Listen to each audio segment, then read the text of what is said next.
ਵਾਹਿਗੁਰੂ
ਗੁਰੂ ਜੀ ਦੀ ਸਾਜੀ ਨਵਾਜੀ। ਗੁਰੂ ਰੂਪ ਗੁਰੂ ਪਿਆਰੀ ਸਾਧ ਸੰਗਤ ਜੀ, ਵਾਹਿਗੁਰੂ ਜੀ ਕਾ ਖਾਲਸਾ, ਵਾਹਿਗੁਰੂ ਜੀ ਕੀ ਫਤਿਹ। ਗੁਰਮੁਖ ਪਿਆਰਿਓ, ਜੋ ਆਪਾਂ ਨੂੰ ਗੁਰਬਾਣੀ ਗੁਰੂ ਵਿੱਚ ਸਤਿਗੁਰਾਂ ਨੇ ਸਾਨੂੰ ਜੀਵਨ ਦੀ ਜਾਚ ਸਿਖਾਈ ਬਈ ਕਿਵੇਂ ਅਸੀਂ ਗੁਰੂ ਦੀ ਮੱਤ ਲੈ ਕੇ ਇਸ ਲੋਕ ਦੇ ਵਿੱਚ ਚੱਲੀਏ ਤਾਂ ਕਿ ਸਾਡਾ ਮਨ ਸ਼ਾਂਤ ਨਾ ਹੋਵੇ, ਅਸੀਂ ਦੁਖੀ ਨਾ ਹੋਈਏ, ਅਸੀਂ ਇਸੇ ਵੀ ਸੁਖੀ ਰਹਿ ਸਕੀਏ। ਅਤੇ ਜਿਸ ਮਕਸਦ ਵਾਸਤੇ ਅਸੀਂ ਇਸ ਲੋਕ 'ਚ ਆਏ ਹਾਂ, ਉਸ ਮਕਸਦ ਨੂੰ ਅਸੀਂ ਪੂਰਾ ਕਰਕੇ ਇੱਥੋਂ ਵਾਪਸ ਆਪਦੇ ਘਰ ਆਪਦੇ ਦੇਹ ਜਾਈਏ। ਹੁਣ ਉਹਦੇ ਵਾਸਤੇ ਫਿਰ ਆਪਾਂ ਨੂੰ ਇਹ ਸਿਖਾਇਆ ਗੁਰਮਤਿ ਜੀਵਨ ਜਾਚ, ਗੁਰੂ ਦੀ ਮੱਤ ਲੈ ਕੇ ਕਿਵੇਂ ਅਸੀਂ ਆਪਦਾ ਜਿਹੜਾ ਜੀਵਨ ਹੈ ਸੌਖਾ ਕਰ ਸਕਦੇ। ਜੇ ਤਾਂ ਅਸੀਂ ਗੁਰੂ ਦੀ ਮੱਤ ਲੈ ਲਾਂਗੇ ਫਿਰ ਤਾਂ ਅਸੀਂ ਸੁਖੀ ਹੋ ਜਾਵਾਂਗੇ। ਜੇ ਅਸੀਂ ਗੁਰੂ ਦੀ ਮੱਤ ਨਹੀਂ ਲੈਂਦੇ, ਅਸੀਂ ਆਪਦੀ ਮੱਤ ਵਰਤਦੇ, ਫਿਰ ਅਸੀਂ ਦੁਖੀ ਰਹਿੰਦੇ। ਹੁਣ ਇਸ ਵਾਸਤੇ ਗੁਰੂ ਦੀ ਮੱਤ ਲੈਣ ਲਈ ਫਿਰ ਆਪਾਂ ਸਤ ਸੰਗਤ ਦੇ ਵਿੱਚ ਆਉਂਦੇ ਹਾਂ, ਸਤਿਗੁਰਾਂ ਦੇ ਸਕੂਲ ਵਿੱਚ ਆਉਂਦੇ। ਹੁਣ ਇੱਥੇ ਜਦੋਂ ਆਪਾਂ ਗੁਰੂ ਦੀ ਮੱਤ ਲੈਣ ਵਾਸਤੇ ਆਉਂਦੇ ਸਤਿਗੁਰਾਂ ਪਾਸ। ਸਤਿਗੁਰੂ ਸਾਨੂੰ ਕਹਿੰਦੇ ਵੀ ਪਹਿਲਾਂ ਤੁਸੀਂ ਆਪਦੀ ਮੱਤ ਛੱਡੋ। ਜੇ ਤੁਸੀਂ ਗੁਰੂ ਦੀ ਮੱਤ ਲੈਣੀ ਚਾਹੁੰਦੇ ਹੋ ਫਿਰ ਤੁਹਾਨੂੰ ਪਹਿਲਾਂ ਆਪਦੀ ਮੱਤ ਛੱਡਣੀ ਪਏਗੀ। ਹੁਣ ਆਪਣੀ ਮੱਤ ਹੀ ਛੱਡਣੀ ਜਿਹੜੀ ਇਹ ਬੜੀ ਔਖੀ, ਇਹ ਬੜੀ ਕਠਿਨ। ਹੁਣ ਇਹ ਆਪਦੀ ਮੱਤ ਛੱਡਣ ਵਾਸਤੇ ਇਹ ਸਿਮਰਨ ਅਭਿਆਸ ਕੀਤਾ ਜਾਂਦਾ ਹੈ ਵੀ ਤਾਂ ਕਿ ਸਾਡੀ ਮੱਤ ਖਤਮ ਹੋ ਜੇ।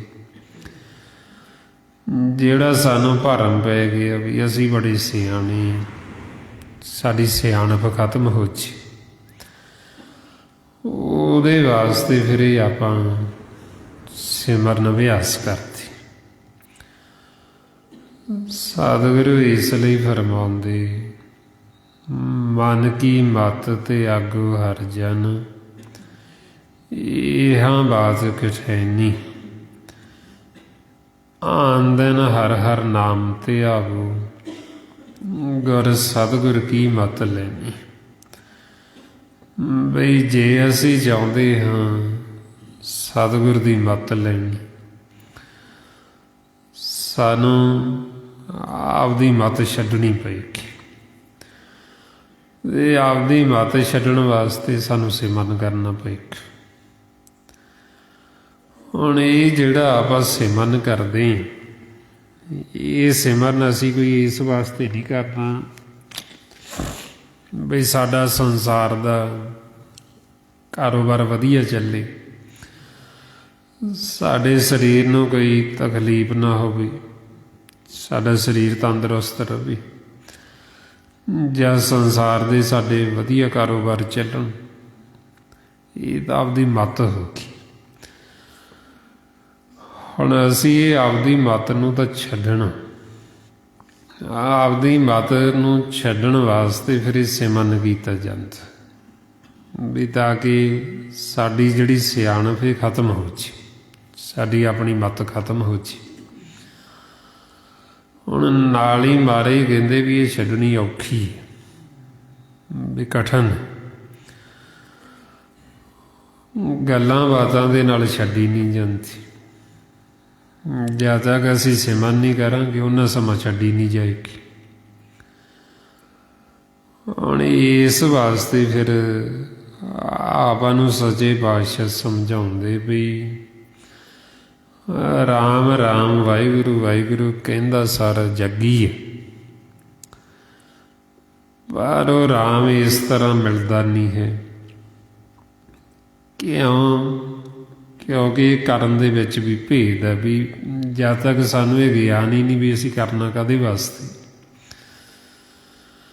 ਮਹਾਰਾਜ ਇਸ ਲਈ ਫਰਮਾਉਂਦੇ, ਰਾਮ ਰਾਮ ਕਰਤਾ ਸਭ ਜਗ ਫਿਰੇ, ਰਾਮ ਨਾ ਪਾਇਆ ਜਾਏ।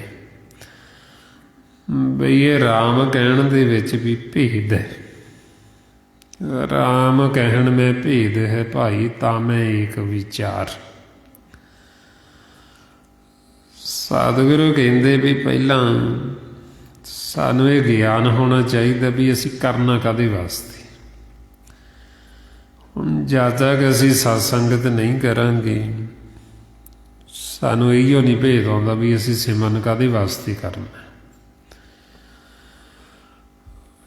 ਫਿਰ ਸਾਨੂੰ ਇਹ ਨਹੀਂ ਭੇਦ ਵੀ ਅਸੀਂ ਗੁਰਬਾਣੀ ਨੂੰ ਕਾਹਦੇ ਵਾਸਤੇ ਪੜ੍ਹਨਾ, ਗੁਰਬਾਣੀ ਪੜ੍ਹਨ ਦਾ ਮਕਸਦ ਕੀ ਹੈ। ਇਹ ਵੀ ਜਦ ਤੱਕ ਅਸੀਂ ਸਤਸੰਗਤ ਨਹੀਂ ਕਰਦੇ ਸਾਨੂੰ ਇਹ ਵੀ ਨਹੀਂ ਭੇਦ ਆਉਂਦਾ।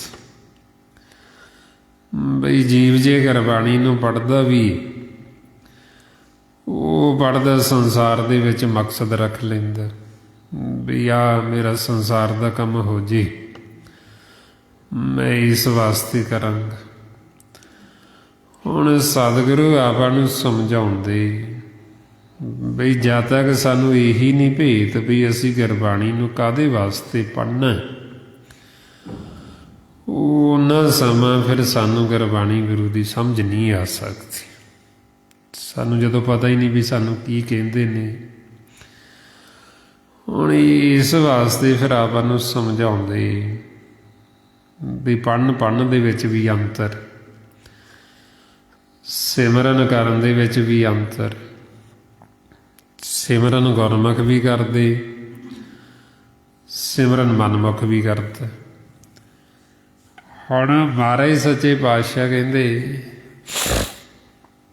ਬਈ ਜਿਹੜਾ ਮਨਮੁਖ ਹੈ ਉਹ ਜਦੋਂ ਕਰਦਾ ਉਹ ਵਿੱਚ ਕੋਈ ਨਾ ਕੋਈ ਸੰਸਾਰ ਦਾ ਵਿੱਚ ਮਕਸਦ ਰੱਖਦਾ।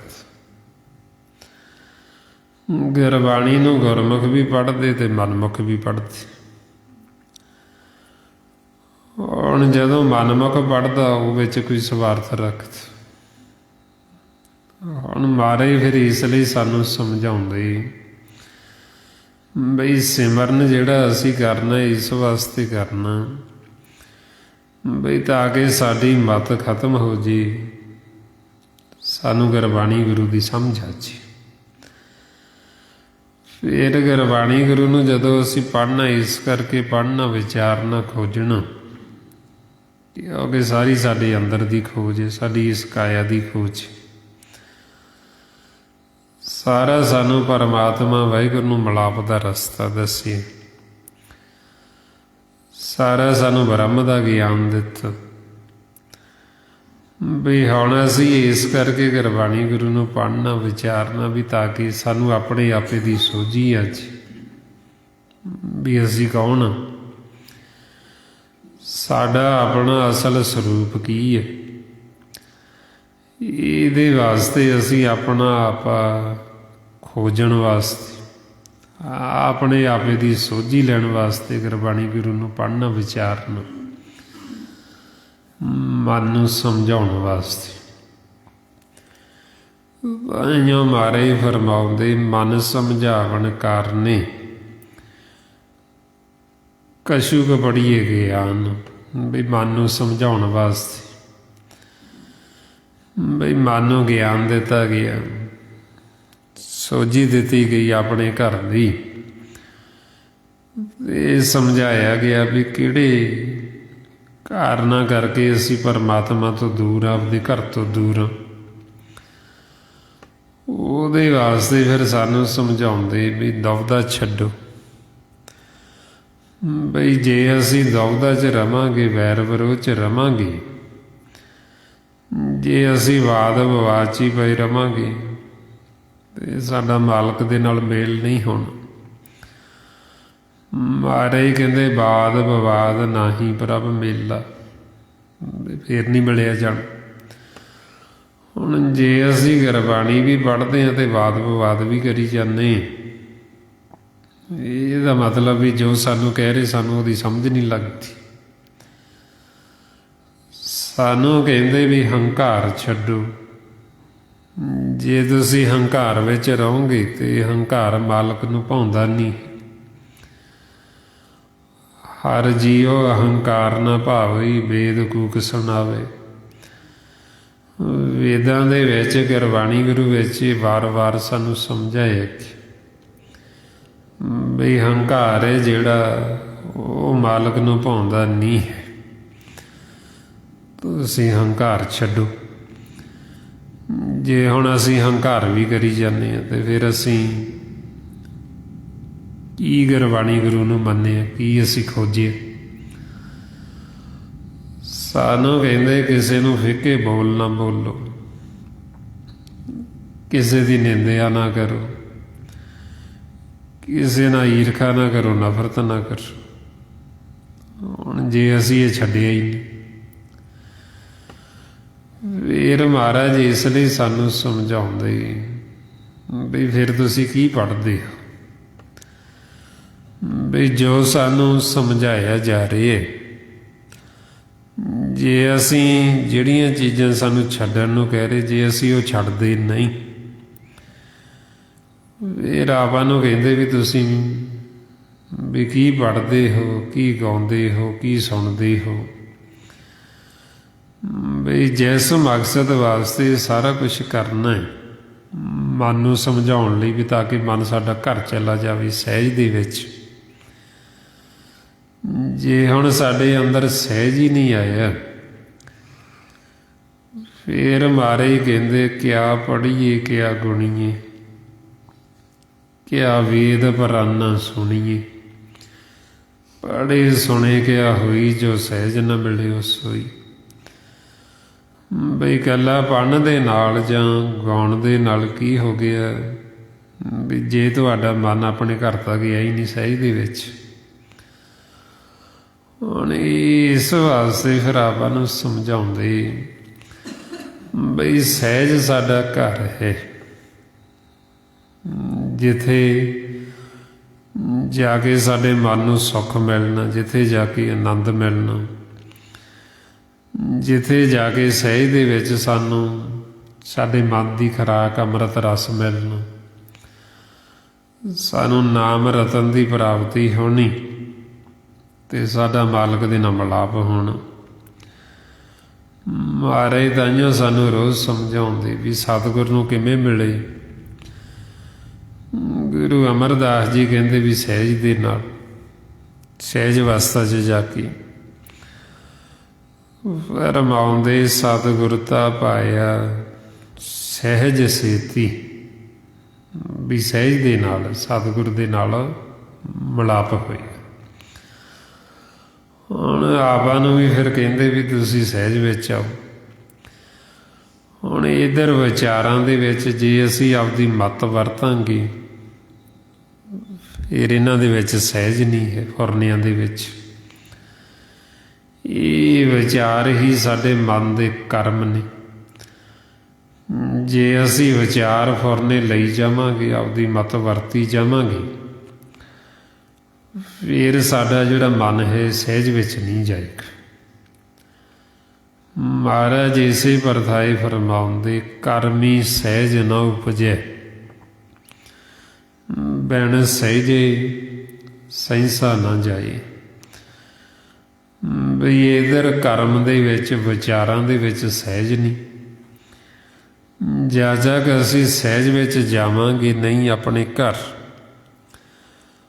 ਸਾਡੇ ਸਹਿੰਸੇ, ਸਾਨੂੰ ਫਿਕਰ, ਸਾਡੀਆਂ ਚਿੰਤਾਵਾਂ ਇਹ ਖਤਮ ਨਹੀਂ ਹੋਣੀਆਂ। ਉਹਨਾਂ ਸਮਾਂ ਸਾਨੂੰ ਇਹ ਚਿੰਤਾ ਫਿਕਰ ਲੱਗੀ ਰਹਿਣੀ। ਕਿਸੇ ਨਾ ਕਿਸੇ ਗੱਲ ਨੂੰ ਲੈ ਕੇ ਅਸੀਂ ਚਿੰਤਾ ਕਰੀ ਜਾਵਾਂਗੇ, ਫਿਕਰ ਕਰੀ ਜਾਵਾਂਗੇ।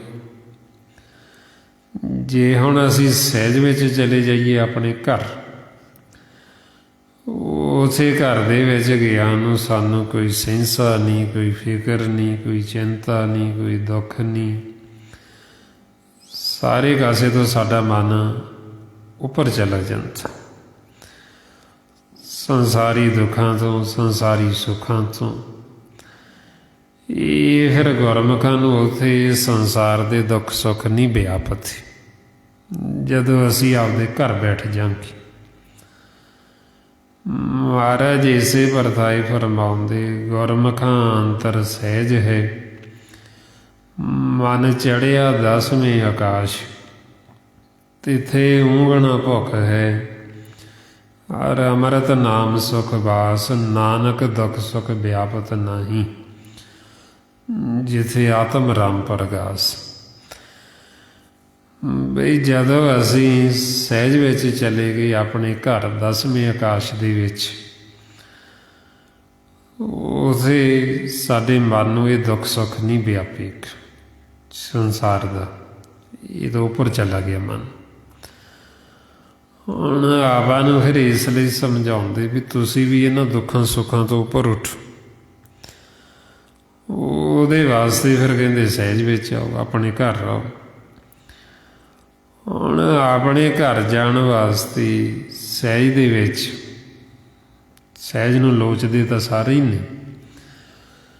ਪਰ ਇਹ ਸਹਿਜ ਅਵਸਥਾ ਗੁਰੂ ਦੀ ਮੱਤ ਤੋਂ ਬਿਨਾਂ, ਗੁਰੂ ਦੀ ਕਿਰਪਾ ਤੋਂ ਬਿਨਾਂ ਇਹਨੂੰ ਅਸੀਂ ਪ੍ਰਾਪਤ ਨਹੀਂ ਕਰ ਸਕਦੇ। ਮਾਰੇ ਫਰਮਾਉਂਦੇ ਸਹਿਜੇ ਨੂੰ ਸਭ ਲੋਚਦੀ, ਬਿਨ ਗੁਰ ਪਾਇਆ ਨਾ ਜਾਏ। ਬਈ ਗੁਰੂ ਦੀ ਕਿਰਪਾ ਤੋਂ ਬਿਨਾਂ, ਗੁਰੂ ਦੀ ਮੱਤ ਤੋਂ ਬਿਨਾਂ ਅਸੀਂ ਸਹਿਜ ਵਿੱਚ ਨਹੀਂ ਜਾ ਸਕਦੇ, ਆਪਦੇ ਘਰ ਨਹੀਂ ਜਾ ਸਕਦੇ। ਤਾਈਓ ਮਾਰੇ ਫਿਰ ਗੁਰੂ ਦੀ ਮਹਿਮਾ, ਗੁਰੂ ਦੀ ਵਡਿਆਈ ਕਰਦੇ, ਬਈ ਬਾਰੀ ਬੇਸ਼ੱਕ ਸਾਨੂੰ ਕਿੰਨਾ ਵੀ ਗਿਆਨ ਹੋ ਜੇ, ਕਿੰਨੀ ਵੀ ਸੋਝੀ ਹੋ ਜੇ ਸੰਸਾਰ ਦੀ, ਪਰ ਗੁਰੂ ਦੀ ਮੱਤ ਤੋਂ ਬਿਨਾਂ, ਗੁਰੂ ਦੀ ਕਿਰਪਾ ਤੋਂ ਬਿਨਾਂ ਸਾਡੇ ਅੰਦਰ ਅਗਿਆਨਤਾ ਦਾ ਹਨੇਰਾ ਹੈ। ਸਾਨੂੰ ਆਪਦੇ ਘਰ ਦਾ ਭੇਤ ਨਹੀਂ ਆਉਂਦਾ। ਅਸੀਂ ਆਪਣੇ ਘਰ ਗੁਰੂ ਦੀ ਮੱਤ ਤੋਂ ਬਿਨਾਂ ਅਸੀਂ ਸਹਿਜ ਵਿੱਚ ਨਹੀਂ ਜਾ ਸਕਦੇ। ਮਾਰੇ ਤਾਈਓ ਸਾਨੂੰ ਸਮਝਾਉਂਦੇ, ਜੇ ਸੋ ਚੰਦਾ ਉਗਵੇ ਸੂਰਜ ਚੜ੍ਹੇ ਹਜ਼ਾਰ, ਇਹ ਤੇ ਚਾਨਣ ਹੁੰਦਿਆਂ ਗੁਰ ਬਿਨ ਘੋਰ ਅੰਧਾਰ।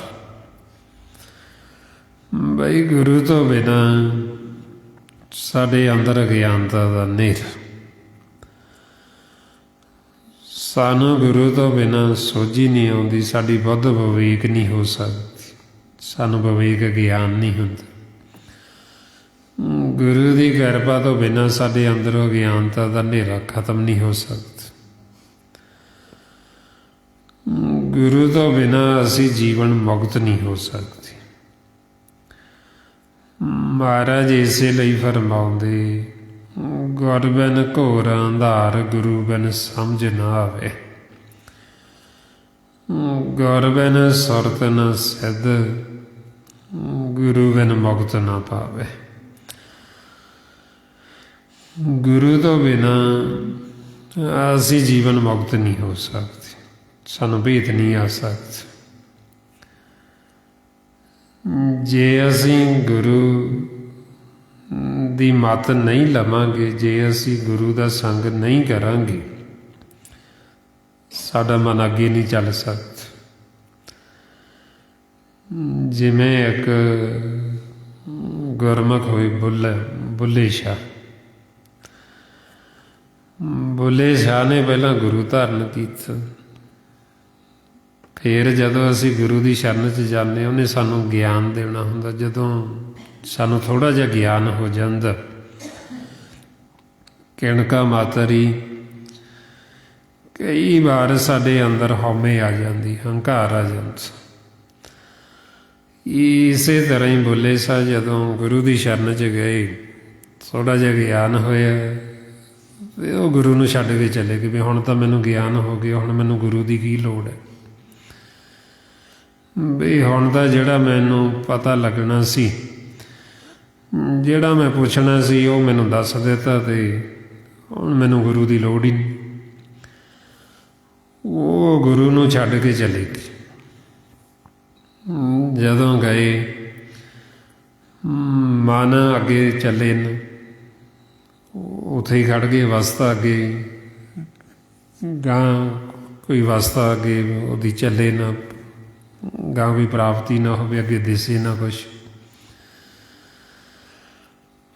ਫਿਰ ਉਹਨਾਂ ਨੂੰ ਮਹਿਸੂਸ ਹੋਇਆ ਵੀ ਗੁਰੂ ਤੋਂ ਬਿਨਾਂ ਅੱਗੇ ਨਹੀਂ ਜਾਇਆ ਜਾ ਸਕਦਾ।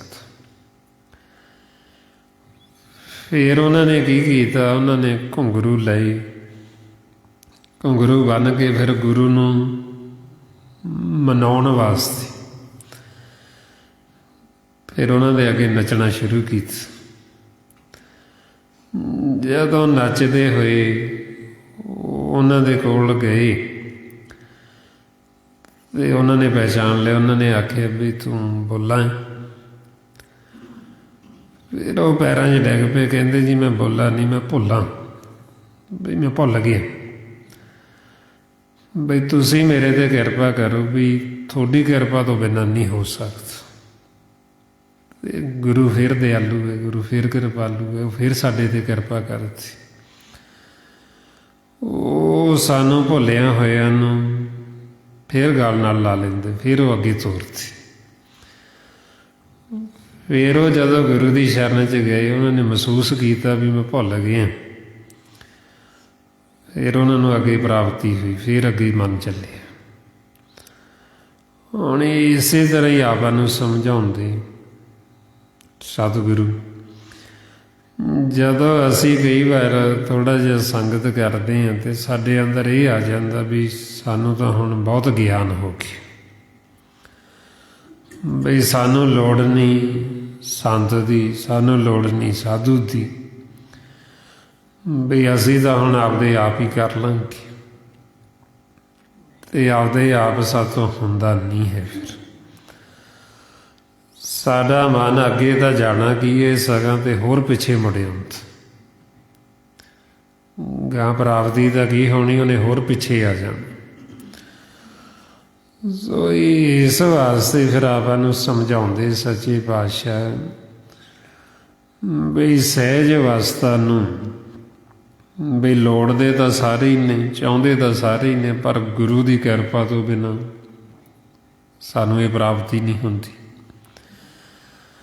ਇਸੇ ਵਾਸਤਾ ਜੀ ਮਹਾਰਾਜ ਕਹਿੰਦੇ ਸਹਿਜੇ ਨੂੰ ਸਭ ਲੋਚਦੀ, ਬਿਨ ਗੁਰ ਪਾਇਆ ਨਾ ਜਾਏ। ਬਈ ਗੁਰੂ ਦੀ ਕਿਰਪਾ ਤੋਂ ਬਿਨਾਂ ਅਸੀਂ ਆਪਦੇ ਘਰ ਨਹੀਂ ਜਾ ਸਕਦੇ। ਸਹਿਜ ਦੇ ਵਿੱਚ ਸਾਡਾ ਮਾਲਕ ਨਾਲ ਮਿਲਾਪ ਨਹੀਂ ਹੋ ਸਕਦਾ। ਹੁਣ ਤਾਂ ਕਰਕੇ ਫਿਰ ਆਪਾਂ ਨੂੰ ਸਮਝਾਉਂਦੇ ਵੀ ਇਹ ਜਿਹੜਾ ਮਾਰਗ ਹੈ, ਇਹ ਮਾਰਗ ਹੈ ਨਿਮਾਣਿਆਂ ਦਾ। ਇਹ ਮਾਰਗ 'ਤੇ ਚੱਲਦੇ ਹੋਏ ਸਾਨੂੰ ਆਪਣਾ ਆਪ ਮਿਟਾਉਣਾ ਪੈਂਦਾ, ਆਪਣਾ ਆਪ ਮਾਰਨਾ ਪੈਂਦਾ। ਹੁਣ ਉਹਦੇ ਵਾਸਤੇ ਹੀ ਫਿਰ ਇਹ ਆਪਾਂ ਸਿਮਰਨ ਕਰਦੇ ਵੀ ਤਾਂ ਕਿ ਸਾਡਾ ਆਪਣਾ ਆਪਾ ਖਤਮ ਹੋ ਜੀ। ਮਹਾਰਾਜ ਤਾਈਓ ਸਾਨੂੰ ਕਹਿੰਦੇ ਵੀ ਜੇ ਅਸੀਂ ਨਾਮ ਦੀ ਪ੍ਰਾਪਤੀ ਚਾਹੁੰਦੇ ਹਾਂ, ਮਾਲਕ ਦੀ, ਫਿਰ ਸਾਨੂੰ ਪਹਿਲਾਂ ਜਿਉਂਦੇ ਜੀ ਮਰਨਾ ਪਏਗਾ, ਸਾਨੂੰ ਇਸ ਸਰੀਰ ਨੂੰ ਛੱਡਣਾ ਪਏਗਾ। ਮਹਾਰਾਜ ਤਾਈਓ ਫਰਮਾਉਂਦੇ ਕਬੀਰ ਰਾਮ ਰਤਨ ਤਬ ਪਾਈਏ, ਜੋ ਪਹਿਲੇ ਤਜੇ ਸਰੀਰ। ਜੇ ਹੁਣ ਅਸੀਂ ਇਸ ਸਰੀਰ ਨੂੰ ਤਜ ਦਾਂਗੇ, ਸਰੀਰ ਨੂੰ ਹੀ ਛੱਡ ਦਿੱਤਾ, ਤੇ ਸਰੀਰ ਦੀਆਂ ਮੰਗਾਂ ਵੀ ਸਾਰੀਆਂ ਛੱਡੀਆਂ ਗਈਆਂ। ਕਿਉਂਕਿ ਮੰਗਾਂ ਵੀ ਤਾਂ ਓਨਾ ਸਮਾਂ ਹੀ ਹੈ ਜਿੰਨਾ ਸਮਾਂ ਇਸ ਸਰੀਰ। ਤੇ ਮਹਾਰਾਜ ਕਹਿੰਦੇ ਪਹਿਲਾਂ ਸਰੀਰ ਨੂੰ ਛੱਡਣਾ ਪੈਣਾ। ਜਦੋਂ ਅਸੀਂ ਛੱਡਾਂਗੇ ਤੇ ਫੇਰ ਹੀ ਅਸੀਂ ਆਪਦੇ ਘਰ ਜਾ ਸਕਦੇ ਸਹਿਜ ਦੇ ਵਿੱਚ। ਹੁਣ ਇਹਨੂੰ ਛੱਡਣ ਵਾਸਤੇ ਹੀ ਇਹ ਆਪਾਂ ਸਿਮਰਨ ਕਰਦੇ ਵੀ ਤਾਂ ਕਿ ਅਸੀਂ ਇਹ ਸਰੀਰ ਨੂੰ ਛੱਡ ਦਈਏ, ਅਸੀਂ ਇਹਨਾਂ ਨੌਂ ਦਰਾਂ ਤੋਂ ਉੱਪਰ ਉੱਠ ਜਾਈਏ, ਸਾਨੂੰ ਇਹਨੂੰ ਛੱਡਣਾ ਆ ਜੇ। ਹੁਣ ਜੇ ਤਾਂ ਅਸੀਂ ਇਹਨੂੰ ਛੱਡਣਾ ਸਿੱਖ ਲਾਂਗੇ ਆਪਣੀ ਮਰਜ਼ੀ ਦਾ ਵਾਰਾ, ਫਿਰ ਤਾਂ ਅਸੀਂ ਆਪਦੇ ਘਰ ਚਲੇ ਜਾਵਾਂਗੇ, ਸਾਨੂੰ ਆਪਦੇ ਘਰ ਦੀ ਸੋਝੀ ਆ ਜਾਏਗੀ। ਜੇ ਹੁਣ ਅਸੀਂ ਇਹਨੂੰ ਛੱਡਣਾ ਹੀ ਨਹੀਂ ਸਿੱਖਾਂਗੇ, ਸਾਡਾ ਇਹਦੇ ਨਾਲ ਹੀ ਪਿਆਰ ਰਿਹਾ ਤੇ ਸਾਡੀਆਂ ਮੰਗਾਂ ਵੀ ਇਹਦੇ ਤੱਕ ਹੀ ਰਹੀਆਂ, ਫਿਰ ਸਾਨੂੰ ਵਾਪਸ ਫੇਰ ਆਉਣਾ ਪਏਗਾ। ਕਿਉਂਕਿ ਆਪਣੇ ਕੋਲ ਜਿਹੜਾ ਸਮਾਂ ਹੈ ਉਹ ਗਿਣਤੀ ਦਾ ਹੈ। ਜੇ ਹੁਣ ਅਸੀਂ ਆਸਾਂ ਵਾਲੀਆਂ ਲਾ ਲਈਆਂ ਵੀ ਸਾਨੂੰ ਆ ਵੀ ਚਾਹੀਦਾ, ਸਾਨੂੰ ਆ ਵੀ ਚਾਹੀਦਾ। ਹੁਣ ਮਹਾਰਾਜ ਕਹਿੰਦੇ ਬਈ ਜੇ ਆਸ ਸਾਡੇ ਅੰਦਰ ਰਹੀ ਤੇ ਅਸੀਂ ਫਿਰ ਵਾਪਸ ਆ ਜਾਵਾਂਗੇ, ਸਾਨੂੰ ਫਿਰ ਭੇਜ ਦੇਣਗੇ ਵੀ ਤੁਹਾਡੀ ਇਹ ਇੱਛਾ ਸੀ, ਜਾਓ, ਫਿਰ ਜਾਓ ਵਾਪਸ। ਹੁਣ ਤਾਂ ਫਿਰ ਆਪਾਂ ਨੂੰ ਕਹਿੰਦੇ ਵੀ ਜਿਹੜਾ ਮਨਮੁਖ ਹੈ ਉਹ ਆਸਾ ਦੇ ਵਿੱਚ ਹੀ ਜਿਉਂਦਾ, ਉਹ ਹਮੇਸ਼ਾ ਉਹਦੇ ਅੰਦਰ ਆਸ਼ਾ, ਅਭਿਲਾਸ਼ਾ, ਤ੍ਰਿਸ਼ਨਾਵਾਂ ਇਹ ਚੱਲਦੀਆਂ ਹੀ ਰਹਿੰਦੀਆਂ ਤੇ ਉਹ ਆਸਾ 'ਚ ਹੀ ਜੰਮਦਾ ਤੇ ਆਸਾ ਦੇ ਵਿੱਚ ਹੀ ਮਰ ਜਾਂਦਾ। ਉਹਦੀ ਆਸਾ ਕਦੇ ਪੂਰੀ ਹੁੰਦੀ ਹੋਈ ਨਹੀਂ। ਸਤਿਗੁਰੂ ਫਰਮਾਉਂਦੇ ਆਸਾ ਅੰਦਰ ਜੰਮਿਆ, ਆਸਾ ਰਸ ਕਾ ਸੁਖਾਏ, ਆਸਾ ਬੰਧ ਚਲਾਈਏ, ਮੂੰਹੇ ਮੂੰਹ ਚੋਟਾਂ ਖਾਏ। ਬਈ ਮਨਮੁਖ ਦੀ ਆਸ ਕਦੇ ਪੂਰੀ ਹੁੰਦੀ ਨਹੀਂ, ਕਿਉਂਕਿ ਆਸ ਇੱਕ ਥੋੜ੍ਹੀ ਹੈ, ਗਾਂ ਦੀ ਗਾਂ ਹੋਰ ਵੱਧਦੀਆਂ ਜਾਂਦੀਆਂ ਨੇ। ਆਸਾ, ਅਭਿਲਾਸ਼ਾ, ਫਿਰ ਤ੍ਰਿਸ਼ਨਾ, ਗਾਂ ਦੀ ਗਾਂ ਹੋਰ ਵੱਧਦਾ ਜਾਂਦਾ। ਹੁਣ ਤਾਂ ਮਹਾਰਾਜ ਕਹਿੰਦੇ ਵੀ ਆਸਾ ਸਾਡੀ ਫੇਰ ਪੂਰੀ ਹੁੰਦੀ ਜਦੋਂ ਅਸੀਂ ਸੱਚ ਪਰਮਾਤਮਾ ਦੇ ਨਾਲ ਚਿੱਤ ਲਾ ਲਾਂਗੇ। ਸਤਿਗੁਰੂ ਕਹਿੰਦੇ ਆਸਾ ਕਰਤਾ ਜਗ ਮੂਆ, ਆਸਾ ਮਰੇ ਨਾ ਜਾਏ। ਨਾਨਕ ਆਸਾਂ ਪੂਰੀਆਂ ਸੱਚੇ ਸਿਉਂ ਚਿੱਤ ਲਾਏ। ਜੇ ਅਸੀਂ ਚਿੱਤ ਸੱਚ ਨਾਲ ਲਾ ਲਾਂਗੇ ਤੇ ਸਾਡੀਆਂ ਸਾਰੀਆਂ ਆਸਾਂ ਪੂਰੀਆਂ। ਆਸਾਂ ਪੂਰੀਆਂ ਕੀ, ਸਾਨੂੰ ਸੰਸਾਰ ਦੀ ਕੋਈ ਆਸਾ ਰਹਿੰਦੀ ਹੋਈ ਮਾਰੇ ਤਾਈਓ ਫਿਰ ਸਾਨੂੰ ਸਮਝਾਉਂਦੇ ਵੀ ਇਹ ਸੰਸਾਰ ਦੀ ਆਸਾਵਾਂ ਜਿਹੜੀਆਂ ਇਹ ਮੁੱਕਦੀਆਂ ਨਹੀਂ। ਜੇ ਅਸੀਂ ਮਾਲਕ ਨਾਲ ਚਿੱਤ ਲਾ ਲਾਂਗੇ ਸਾਡੀ ਸਾਰੀ ਆਸ ਹੀ ਪੂਰੀ ਹੋ ਜਾਣੀ। ਫਿਰ ਸਾਨੂੰ ਕੋਈ ਆਸਾ ਰਹਿਣੀ ਹੀ ਨਹੀਂ ਇੱਧਰ ਦੀ। ਹੁਣ ਜਿਹੜੀ ਗੁਰਮੁਖਾਂ ਦੀ ਆਸਾ ਉਹ ਇੱਕੋ ਹੀ ਹੁੰਦੀ, ਮਾਲਕ ਦੇ ਨਾਲ ਕਦੋਂ ਸਾਡਾ ਮਿਲਾਪ ਹੋ ਜੇ, ਅਸੀਂ ਆਪਦੇ ਘਰ ਬੈਠ ਜਾਈਏ। ਜਿਹੜਾ ਮਨਮੁਖ ਹੈ ਉਹਦੀਆਂ ਹਜ਼ਾਰਾਂ ਹੀ ਆਸਾਂ ਨੇ, ਉਹਦੀਆਂ ਇਸ ਕਰਕੇ ਆਸਾਂ ਕਦੇ ਪੂਰੀਆਂ ਨਹੀਂ ਹੁੰਦੀਆਂ। ਗੁਰਮੁਖ ਦੀ ਇੱਕੋ ਹੀ ਆਸਾ ਮਾਲਕ ਤੇ ਉਹ ਪੂਰੀ ਹੋ ਜਾਂਦੀ। ਤਾਈਓ ਮਾਰੇ ਸੱਚੇ ਪਾਤਸ਼ਾਹ ਫਰਮਾਉਂਦੇ, ਕਹਿੰਦੇ ਗੁਰ ਸੰਤ ਜਨੋ ਪਿਆਰਾ ਮੈਂ ਮਿਲਿਆ, ਮੇਰੀ ਤ੍ਰਿਸ਼ਨਾ ਬੁਝ ਗਈ ਆਸੇ। ਬਈ ਜਦੋਂ ਪਿਆਰਾ ਮਿਲ ਪਿਆ ਸਾਡੀ ਜਿਹੜੀ ਤ੍ਰਿਸ਼ਨਾ, ਜਿਹੜੀ ਸਾਡੀ ਆਸਾ ਅਭਿਲਾਸ਼ਾ ਉਹ ਸਭ ਬੁਝ ਗਈ, ਸਾਰੀਆਂ ਖਤਮ ਹੋ ਗਈ। ਸਾਡੇ ਮਨ ਦੀ ਤ੍ਰਿਪਤੀ ਹੋ ਗਈ। ਜਿਹੜਾ ਆਪਣਾ ਮਨ ਸੀ ਇਹ ਭੁੱਖਾ ਪਹਿਲਾਂ ਤੇ ਭੁੱਖੇ ਨੂੰ ਰੱਜ ਆ ਗਈ। ਹੁਣ ਤਾਈਓ ਫਿਰ ਸਤਿਗੁਰੂ ਆਪਾਂ ਨੂੰ ਸਮਝਾਉਂਦੇ ਵੀ ਇਹ ਤਾਂ ਹੀ ਹੋਏਗਾ ਜੇ ਹੁਣ ਅਸੀਂ ਆਪਦੀ ਮੱਤ ਛੱਡਾਂਗੇ ਤਾਂ, ਕਿਉਂਕਿ ਆਪਦੀ ਮੱਤ ਦੇ ਵਿੱਚ ਇਹ ਆਸ਼ਾ ਅਭਿਲਾਸ਼ਾਵਾਂ ਨੇ, ਤ੍ਰਿਸ਼ਨਾਵਾਂ ਨੇ। ਜਦੋਂ ਅਸੀਂ ਆਪਦੀ ਮੱਤ ਵਰਤਦੇ ਹਾਂ ਫਿਰ ਹੀ ਇਹ ਗਾਂਹ ਦੀ ਗਾਂਹ ਹੋਰ ਵੱਧਦੀਆਂ ਜਾਂਦੀਆਂ। ਜੇ ਹੁਣ ਅਸੀਂ ਆਪਦੀ ਮੱਤ ਛੱਡ ਦਿਆਂਗੇ ਤੇ ਫਿਰ ਅਸੀਂ ਵਰਤਮਾਨ 'ਚ ਜਿਉਵਾਂਗੇ। ਜਦੋਂ ਅਸੀਂ ਵਰਤਮਾਨ 'ਚ ਜਿਉਵਾਂਗੇ ਤੇ ਸਾਨੂੰ ਕੋਈ ਦੁੱਖ ਨਹੀਂ ਹੋਏਗਾ। ਫਿਰ ਅਸੀਂ ਮਾਲਕ ਦੇ ਸਨਮੁਖ ਰਵਾਂਗੇ, ਮਾਲਕ ਦੇ ਹੁਕਮ ਦੇ ਵਿੱਚ ਰਵਾਂਗੇ ਤੇ ਸਾਡਾ ਮਨ ਸਹਿਜ ਵਿੱਚ ਰਹੇਗਾ। ਜੇ ਹੁਣ ਅਸੀਂ ਵਰਤਮਾਨ 'ਚ ਨਹੀਂ ਰਵਾਂਗੇ ਫਿਰ ਅਸੀਂ ਜਾਂ ਤਾਂ ਅੱਗੇ ਚਲੇ ਜਾਵਾਂਗੇ ਬਈ ਆਉਣ ਵਾਲੇ ਸਮੇਂ ਦੇ ਵਿੱਚ ਅਸੀਂ ਆਹ ਕਰੀਏ, ਅਸੀਂ ਆਹ ਕਰੀਏ, ਉਹ ਫਿਰ ਆਸ਼ਾ ਅਭਿਲਾਸ਼ਾ ਤ੍ਰਿਸ਼ਨਾਵਾਂ। ਜਾਂ ਅਸੀਂ ਪਿੱਛੇ ਚਲੇ ਜਾਵਾਂਗੇ, ਜਿਹੜਾ ਬੀਤ ਚੁੱਕਿਆ ਉਹਦੇ ਬਾਰੇ ਸੋਚ ਸੋਚ ਕੇ ਅਸੀਂ ਹੋਰ ਦੁਖੀ ਹੋਵਾਂਗੇ। ਹੁਣ ਆਪਾਂ ਨੂੰ ਫਿਰ ਇਸ ਲਈ ਸਮਝਾਉਂਦੇ ਵੀ ਜਿਹੜਾ ਬੀਤ ਗਿਆ ਉਹ ਤਾਂ ਬੀਤ ਹੀ ਗਿਆ, ਉਹ ਤਾਂ ਹੁਣ ਵਾਪਸ ਆਉਣਾ ਹੀ ਨਹੀਂ। ਜਿਹੜਾ ਅੱਗੇ ਹੋਣਾ ਹੈ ਉਹ ਮਾਲਕ ਨੇ ਕਰਨਾ। ਤੇ ਆਪਾਂ ਨੂੰ ਕਹਿੰਦੇ ਵੀ ਤੁਸੀਂ ਨਾ ਤਾਂ ਅੱਗੇ ਮਨ ਨੂੰ ਜਾਣਦੇ ਹੋ, ਨਾ ਤੁਸੀਂ ਮਨ ਨੂੰ ਪਿੱਛੇ ਜਾਣਦੇ। ਜਿਹੜੀ ਬੀਤ ਗਈ ਉਹ ਬੀਤ ਹੀ ਗਈ, ਜਿਹੜਾ ਅੱਗੇ ਹੋਏਗਾ ਉਹ ਵਰਤਮਾਨ ਬਣ ਕੇ ਹੀ ਆਏਗਾ। ਤੇ ਇਸ ਵਾਸਤੇ ਜੇ ਅਸੀਂ ਹੁਣ ਸੁਖੀ ਰਹਿਣਾ ਚਾਹੁੰਦੇ ਹਾਂ ਤੇ ਫਿਰ ਉਹ ਕਹਿੰਦੇ ਸਿਮਰਨ ਕਰਕੇ ਤੁਸੀਂ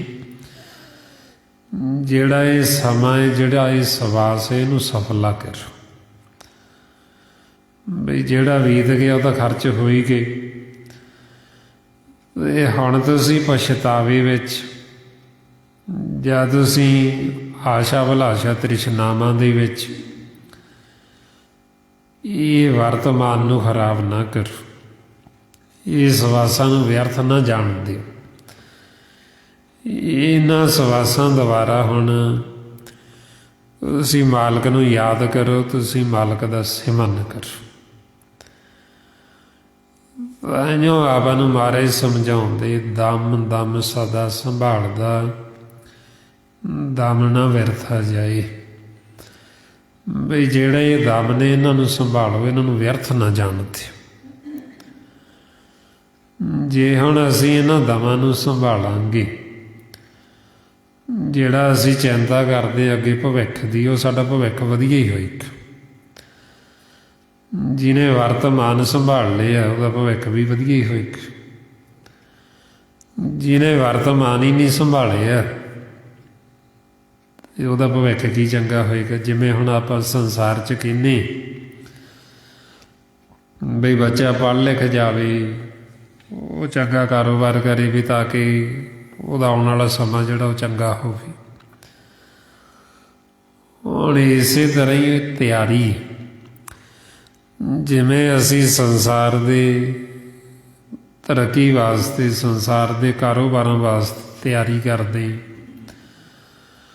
ਇਸੇ ਤਰ੍ਹਾਂ ਹੀ ਸਤਿਗੁਰੂ ਸਾਨੂੰ ਇੱਧਰ ਸਮਝਾਉਂਦੇ ਮਨ ਵਾਸਤੇ, ਮਨ ਦੀ ਤਰੱਕੀ ਵਾਸਤੇ ਵੀ ਉਹਦੇ ਵਾਸਤੇ ਸਾਨੂੰ ਸਿਮਰਨ ਕਰਨਾ ਪਏਗਾ, ਸਾਨੂੰ ਤਿਆਰੀ ਕਰਨੀ ਪਏਗੀ। ਜੇ ਅਸੀਂ ਸਿਮਰਨ ਕਰਾਂਗੇ ਸਾਡਾ ਆਉਣ ਵਾਲਾ ਜਿਹੜਾ ਭਵਿੱਖ ਉਹ ਚੰਗਾ ਹੀ ਹੋਏਗਾ, ਕਿਉਂਕਿ ਅਸੀਂ ਕਮਾਈ ਕੀਤੀ ਅਤੇ ਉਹ ਕਮਾਈ ਨੇ ਸਾਨੂੰ ਸੁੱਖ ਦੇਣ। ਜੇ ਅਸੀਂ ਆਪਦੀ ਮੱਤ ਛੱਡਾਂਗੇ, ਗੁਰੂ ਦੀ ਮੱਤ ਲੈ ਕੇ ਚੱਲਾਂਗੇ ਅਤੇ ਸਾਨੂੰ ਫਿਰ ਕੋਈ ਦੁੱਖ ਨਹੀਂ ਹੋਏਗਾ। ਜੇ ਅਸੀਂ ਗੁਰੂ ਦੀ ਮੱਤ ਨਹੀਂ ਲਈ, ਨਹੀਂ ਸਿਮਰਨ ਅਭਿਆਸ ਕੀਤਾ ਅਤੇ ਫਿਰ ਅਸੀਂ ਆਖੀਏ ਵੀ ਸਾਨੂੰ ਸੁੱਖ ਮਿਲੇਗਾ। ਜਿਵੇਂ ਮਨਮੁਖ ਜੀਵ ਸਮਝਦਾ ਹੈ ਵੀ ਮੇਰਾ ਵੀ ਕਿਤੇ ਸਮਾਂ ਆਏਗਾ, ਮੇਰੇ ਵੀ ਦਿਨ ਆਉਣਗੇ, ਉਹ ਸਮਝਦਾ ਵੀ ਸੰਸਾਰ ਦੇ ਵਿੱਚ ਵੀ ਮੇਰੇ ਦਿਨ ਆਉਣਗੇ, ਵੀ ਮੇਰੇ ਕੋਲ ਧਨ ਦੌਲਤ ਆ ਜਾਏਗਾ, ਮੇਰਾ ਨਾਂ ਹੋ ਜਾਏਗਾ ਜੀ। ਹੁਣ ਇਹ ਸਾਰਾ ਕੁਛ ਹੋਣ ਦੇ ਨਾਲ ਵੀ ਫਿਰ ਕਿਹੜਾ ਸਾਡੇ ਮਨ ਨੂੰ ਸ਼ਾਂਤੀ ਆ ਜਾਣੀ, ਫਿਰ ਕਿਹੜਾ ਅਸੀਂ ਆਤਮਿਕ ਤੌਰ 'ਤੇ ਕੋਈ ਤਰੱਕੀ ਕਰ ਲੈਣੀ। ਸਾਨੂੰ ਸੱਚੇ ਪਾਤਸ਼ਾਹ ਸਮਝਾਉਂਦੇ ਬਈ ਅਸਲ ਤਰੱਕੀ ਹੁੰਦੀ ਸਾਡੇ ਮਨ ਦੀ, ਬਈ ਜਿਵੇਂ ਅਸੀਂ ਤਨ ਵਾਸਤੇ ਸੰਸਾਰ ਦੇ ਵਿੱਚ ਕਮਾਈ ਕਰਦੇ ਹਾਂ, ਇਸੇ ਤਰ੍ਹਾਂ ਨਾਲ ਨਾਲ ਮਨ ਵਾਸਤੇ ਵੀ ਕਰੀਏ ਤਾਂ ਕਿ ਸਾਡੇ ਮਨ ਦੀ ਤਰੱਕੀ ਹੋਵੇ, ਤਾਂ ਕਿ ਸਾਡਾ ਮਨ ਸਹਿਜ ਵਿੱਚ ਜਾਵੇ, ਸਾਡੇ ਅੰਦਰ ਆਤਮ ਬਲ ਆਵੇ, ਸਾਡਾ ਮਨ ਨਿਰਬਲ ਨਾ ਰਹੇ, ਸਾਡੇ ਮਨ ਦੇ ਵਿੱਚ ਸ਼ਕਤੀ ਆ ਜੇ, ਇਹਦੇ ਵਿੱਚ ਸਹਿਣਸ਼ੀਲਤਾ, ਸਬਰ, ਸੰਤੋਖ ਆ ਜੇ, ਇਹਦੇ ਵਿੱਚ ਯਤ ਸਤ ਆ ਜੇ, ਇਹਦੇ ਵਿੱਚ ਦਇਆ ਆ ਜੇ, ਪਰਉਪਕਾਰੀ ਹੋ ਜੇ। ਉਹਦੇ ਵਾਸਤੇ ਫਿਰ ਅਸੀਂ ਇਹ ਕਮਾਈ ਕਰਨੀ। ਹੁਣ ਜਦੋਂ ਅਸੀਂ ਇਹ ਕਮਾਈ ਕਰਾਂਗੇ ਤਾਂ ਸਾਨੂੰ ਇਹਦਾ ਲਾਭ ਹੋਣਾ ਹੀ ਹੋਣਾ, ਅੱਗੇ ਸਾਨੂੰ ਇਹਦਾ ਫਲ ਮਿਲਣਾ ਹੀ ਮਿਲਣਾ। ਜਿੰਨਾ ਵੀ ਅਸੀਂ ਇਹ ਕਮਾਈ ਕਰਦੇ, ਸਿਮਰਨ ਕਰਦੇ ਹਾਂ, ਸੰਗਤ ਕਰਦੇ ਹਾਂ, ਸਾਡੀ ਇੱਕ ਤਿਲ ਦੀ ਕਾਲੀ ਹੋਈ ਘਾਲਣਾ ਵੀ ਉਹ ਵਿਅਰਥ ਨਹੀਂ ਜਾਂਦੀ। ਮਹਾਰਾਜ ਇਸ ਲਈ ਫਰਮਾਉਂਦੇ ਇੱਕ ਤਿਲ ਨਹੀਂ ਭੰਨੇ ਘਾਲੇ, ਬਈ ਇੱਕ ਤਿਲ ਭਰਦੀ ਵੀ ਘਾਲਣਾ ਕੀਤੀ ਹੋਈ ਵਿਅਰਥ ਨਹੀਂ ਜਾਂਦੀ, ਸਾਨੂੰ ਉਹਦਾ ਫਲ ਮਿਲਦਾ ਹੀ ਮਿਲਦਾ। ਸਾਨੂੰ ਇਸ ਵਾਸਤੇ ਫਿਰ ਮਹਾਰਾਜ ਸਮਝਾਉਂਦੇ ਵੀ ਜਿਹੜੀ ਕਮਾਈ ਕੀਤੀ ਹੋਈ ਦਾ ਸਾਨੂੰ ਫਲ ਮਿਲਣਾ ਹੀ ਮਿਲਣਾ, ਅਤੇ ਉਹਦੇ ਵਿੱਚ ਆਲਸ ਕਾਹਤੋਂ ਕਰਦੇ। ਸੰਸਾਰ ਦਾ ਤਾਂ ਜੀਵ ਦਿਨ ਰਾਤ ਕਰਦਾ ਹੈ, ਫਿਰ ਉਹਦਾ ਇਹ ਵੀ ਨਹੀਂ ਪਤਾ ਵੀ ਸਾਨੂੰ ਉਹਦਾ ਕੋਈ ਲਾਹਾ ਮਿਲਣਾ ਵੀ ਹੈ ਕਿ ਜਾਂ ਨਹੀਂ ਮਿਲਣਾ। ਹੁਣ ਇਹਦੇ ਵਿੱਚ ਤਾਂ ਸਤਿਗੁਰੂ ਸਾਨੂੰ ਪੂਰਾ ਭਰੋਸਾ ਦਿਵਾਉਂਦੇ ਵੀ ਇਹਦਾ ਤਾਂ ਤੁਹਾਨੂੰ ਫਲ ਮਿਲਣਾ ਹੀ ਮਿਲਣਾ, ਤੁਹਾਡੀ ਇੱਕ ਤਿਲ ਭਰਦੀ ਵੀ ਘਾਲਣਾ ਕੀਤੀ ਹੋਈ ਵਿਅਰਥ ਨਹੀਂ ਜਾਣੀ। ਸੰਸਾਰ ਦਾ ਤਾਂ ਜਿਵੇਂ ਆਪਾਂ ਦੇਖਦੇ ਹਾਂ ਨਾ, ਮਾਤਾ ਪਿਤਾ ਘਰ ਦੇ ਸਾਰੀ ਉਮਰ ਕਰਦੇ ਰਹਿੰਦੇ, ਵੱਡੇ ਹੋ ਕੇ ਬੱਚੇ ਉਹਨਾਂ ਨੂੰ ਹੀ ਫਿਰ ਲਾਂਭੇ ਮਾਰਦੇ ਵੀ ਤੁਸੀਂ ਸਾਡੇ ਵਾਸਤੇ ਕੀਤਾ ਕੀ। ਫਿਰ ਉਹ ਦੁਖੀ ਹੁੰਦੇ ਵੀ ਅਸੀਂ ਸਾਰੀ ਉਮਰ ਕਰਦੇ ਰਹੇ ਅਤੇ ਸਾਡਾ ਤਾਂ ਕੀਤਾ ਹੋਇਆ ਕਿਸੇ ਕੰਮ ਹੀ ਨਾ ਆਇਆ। ਮਤਲਬ ਕਿ ਫਿਰ ਜੀ ਮਹਿਸੂਸ ਕਰਦਾ ਵੀ ਮੇਰੀ ਸਾਰੀ ਕੀਤੀ ਹੋਈ ਕਮਾਈ ਉਹ ਵਿਅਰਥ ਹੀ ਚਲੀ ਗਈ, ਵੀ ਇਹਨਾਂ ਨੇ ਕਿਸੇ ਕੋਈ ਗੁਣ ਤਾਂ ਜਾਣਿਆ ਹੀ ਨਹੀਂ। ਹੁਣ ਮਹਾਰਾਜ ਸੱਚੇ ਪਾਤਸ਼ਾਹ ਕਹਿੰਦੇ ਜੇ ਅਸੀਂ ਇੱਧਰ ਕਮਾਈ ਕਰਾਂਗੇ ਇਹ ਸਾਡੀ ਕੀਤੀ ਹੋਈ ਵਿਅਰਥ ਨਹੀਂ ਜਾਏਗੀ, ਇਹਦਾ ਸਾਨੂੰ ਫਲ ਤਾਂ ਮਿਲਣਾ ਹੀ ਮਿਲਣਾ ਹੈ।